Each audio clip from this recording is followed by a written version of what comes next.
At 32, Edward had become the person everybody called when something went wrong.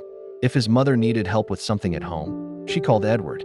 If his younger brother, Marcus, had a problem with school, Edward was usually the first person he contacted.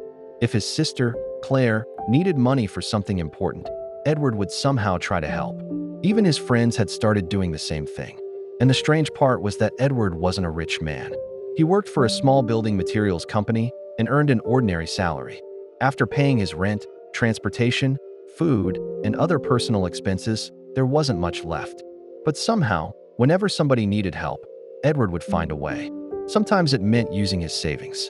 Sometimes it meant postponing something he had planned for himself. And sometimes, it simply meant going without something he needed. He rarely talked about it. To everyone around him, Edward was just the dependable one, the person who would always find a solution. And for a long time, Edward was comfortable with that. He liked being useful. He liked knowing that his family could count on him. But slowly, without realizing it, he started putting his own life on hold. Edward had been saving money for almost 2 years. He wasn't saving for a car or an expensive house. He wanted to start a small business on the side. It wasn't a big dream. He just wanted something of his own. Every month, after receiving his salary, he would transfer a small amount into a separate account. Sometimes it was 20,000 naira, sometimes 10,000. There were months when he could only save 5,000. But he kept going. Whenever he checked the account and saw the balance growing, he felt encouraged. He knew it would take time. He didn't mind. He believed that if he remained consistent, eventually he would have enough to start. Then Marcus called one afternoon. There was a problem with his school fees. Edward listened carefully as his younger brother explained what had happened. The deadline was close, and Marcus didn't have the money. Edward checked his account.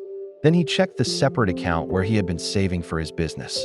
The amount there was almost exactly what Marcus needed. He stared at the screen for a while. He knew what that money meant to him.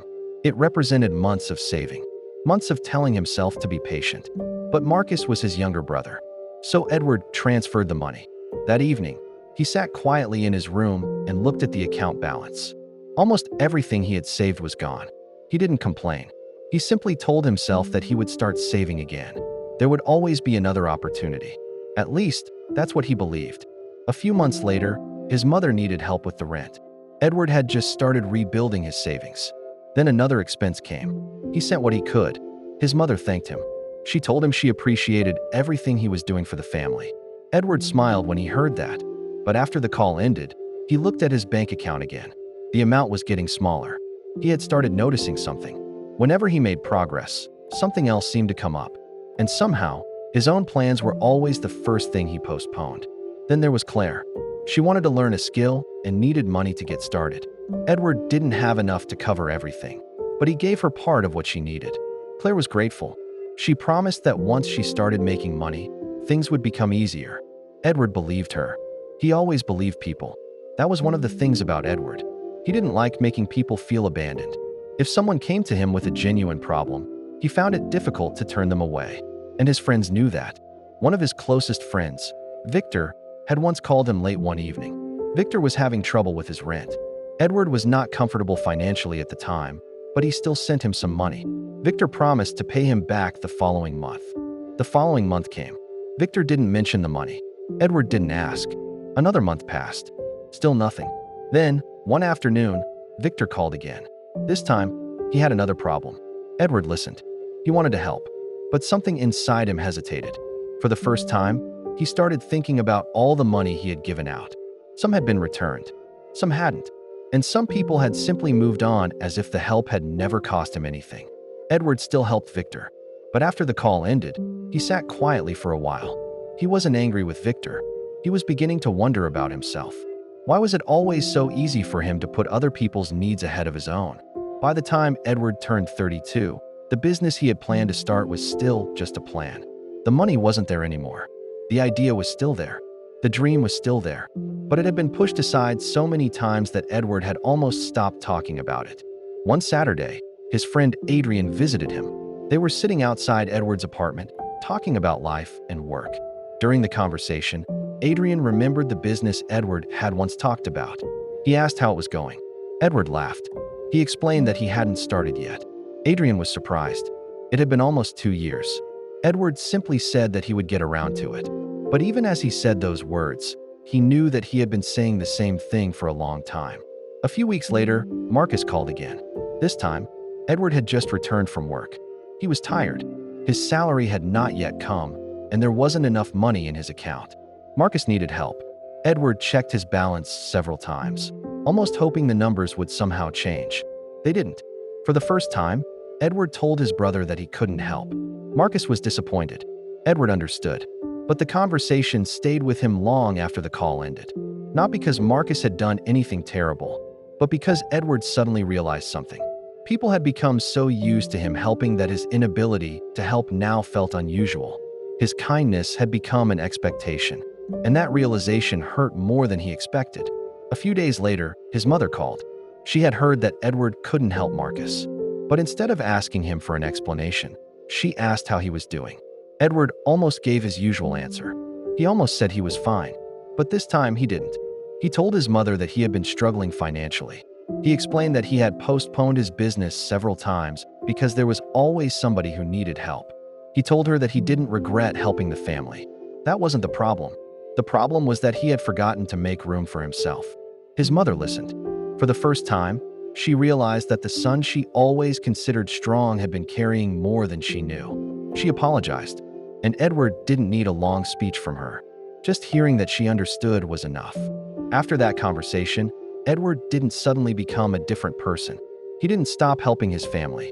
He didn't cut off his friends. He simply started making some changes. When he had the money to help, he helped.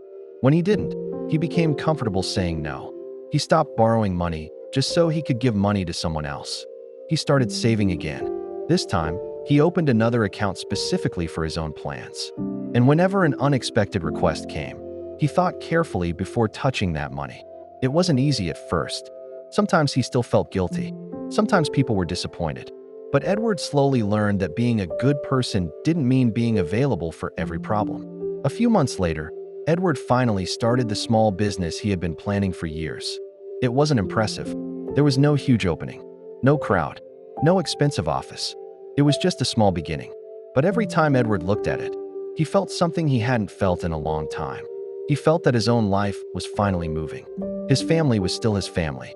His friends were still his friends. People still came to him when they needed help.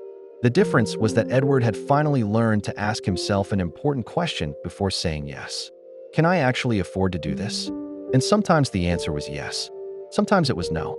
And he learned that both answers were okay. One evening, Edward was sitting outside his business after closing for the day. He looked at the street. People were passing by.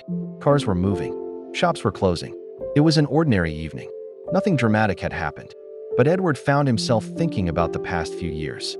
He realized that he had spent so much time worrying about whether everyone else was okay that he had rarely stopped to ask whether he was okay himself. He had thought that putting himself last was the same thing as being a good person. Now he understood the difference. Helping people was good. Being there for family was good. Supporting friends was good. But constantly sacrificing his own future was not the only way to love people. Sometimes, saying no was necessary. Sometimes, saving money for himself was necessary. Sometimes, choosing his own future was necessary. Because the truth was simple. Everyone needed Edward. But Edward needed someone too. And for the first time, he understood that he couldn't spend his entire life waiting for somebody else to notice. He had to start taking care of himself. Not because he loved his family less, but because his own life mattered too. And perhaps that was the lesson Edward had been learning all along. You can be there for the people you love without disappearing from your own life. Sometimes, the person everyone calls when they have a problem is the person nobody remembers to ask about. And sometimes, the strongest thing that person can finally say is not, "I will handle it." It is simply, "I can't this time." And that doesn't make them selfish. It makes them human.